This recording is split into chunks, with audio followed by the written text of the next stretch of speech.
Good morning बच्चों, कैसे हैं आप। उम्मीद है आप सब अच्छे होंगे। बच्चों, हम 9th क्लास एनसीईआरटी मैथमेटिक्स का चैप्टर नंबर 15 स्टार्ट करने जा रहे हैं, जिसका नाम है प्रोबेबिलिटी। अब प्रोबेबिलिटी सॉरी मैं यहाँ लिखना भूल गया, इसके चैप्टर का नाम वो मैंने मिटा दिया था, आप लिख लेना। बच्चों, प्रोबेबिलिटी जो है वो है क्या। दरअसल जो प्रोबेबिलिटी है, इसका कॉन्सेप्ट बनाने के पीछे वैसे तो बहुत सारे मैथमेटिशियंस का हाथ था, लेकिन इसमें जो सबसे पहले मेन जिनको माना जाता है उनका नाम था ब्लेस पास्कल, जिन्होंने कैलकुलेटर भी बनाया था। तो अब उन्होंने क्या बताया था, उन्होंने बताया था कि किसी भी इवेंट मतलब कोई भी चीज़ जो होने वाली है, हम उसके चांसेस कैलकुलेट कर सकते हैं। ठीक है, उसके चांसेस कैलकुलेट कर सकते हैं। मतलब क्या है कि कोई भी चीज़ होने वाली है, उसके कितने % चांस है। जैसे आप कॉइन उछालने के बाद बोलते हो कि 50% चांसेस हैं, या फिर फेल और पास होने के इतने % चांसेस है। तो वो जो चांसेस होते हैं परसेंट में, वही हमारी क्या है, प्रोबेबिलिटी है। बच्चों, मैं चैप्टर का नाम लिखना भूल गया, प्रोबेबिलिटी आप लिख लेना। और दूसरे वर्ड में हम एक और तरीके से भी कह सकते हैं कि the ratio of desired outcomes to total outcomes. Total outcome और डिज़ायर आउटकम्स का जो रेशियो है, उसे ही हम प्रोबेबिलिटी कहते हैं। तो फॉर्मूला भी लिखा है मैंने यहाँ पे, और यहाँ पे लिखा है कि प्रोबेबिलिटी को PE से डिनोट किया जाता है, PE से।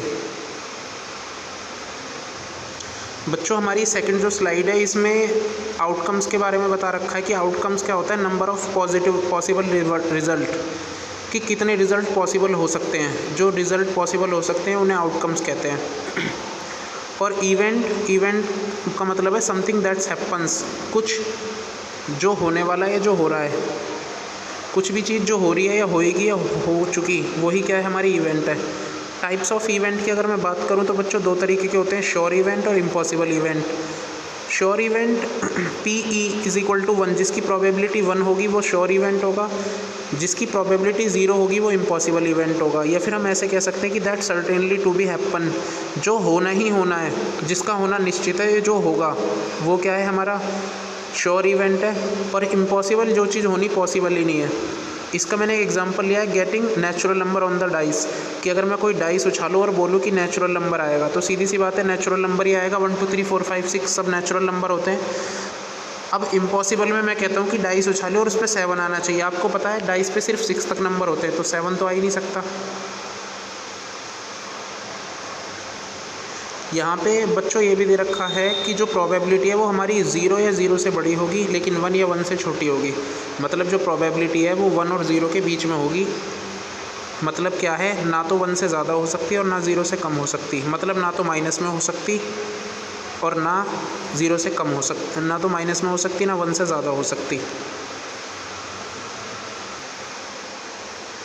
यहाँ लिखा हुआ है कि एक डाइस थ्रोन करी है कि what is the probability of getting, एक प्राइम नंबर है, एक नेचुरल नंबर है, एक इवन नंबर है। तो इसने इनकी प्रोबेबिलिटी पूछी। हमें पता है जो टोटल नंबर डाइस पे होते हैं वो इतने होते हैं, 6 होते हैं। और प्राइम नंबर जो होते हैं, प्राइम नंबर 3 होते हैं। प्राइम नंबर 2 3 5 यही तो होंगे, प्राइम नंबर 3 होते हैं। तो अगर मैं इसकी वो निकालना चाहूँ चांसेस, तो वो फॉर्मूला क्या होता है, टोटल आउटकम्स नीचे आते हैं और डिज़ायर्ड जो चाहिए हमें वो ऊपर आता है। तो टोटल नंबर नीचे आएंगे और जो चाहिए प्राइम नंबर वो 3 ऊपर आएगा। तो 3/6 आंसर 1/2 आ गया। उसी तरीके से अगर मैं नेचुरल नंबर की निकालना चाहूँ तो नेचुरल नंबर 6 होते हैं, 6 नीचे डाइस पे और 6 ही ऊपर, क्योंकि 6 ही हमें नेचुरली चाहिए। तो 6/6 काट के 1 आ जाएगा। अब इसी तरीके से अगर मैं इवन नंबर की निकालना चाहूँ तो इवन नंबर 6 होते हैं, मतलब सॉरी टोटल नंबर 6 होते हैं, टोटल नंबर 6 होते हैं और इवन नंबर उस पर 3 होते हैं। तो काटेंगे अगर इसको तो आ जाएगा 1/2। तो यही हमारा आंसर है। उसी तरीके से बच्चों मैंने नोट डाल के यहाँ पे कुछ लिखा हुआ है।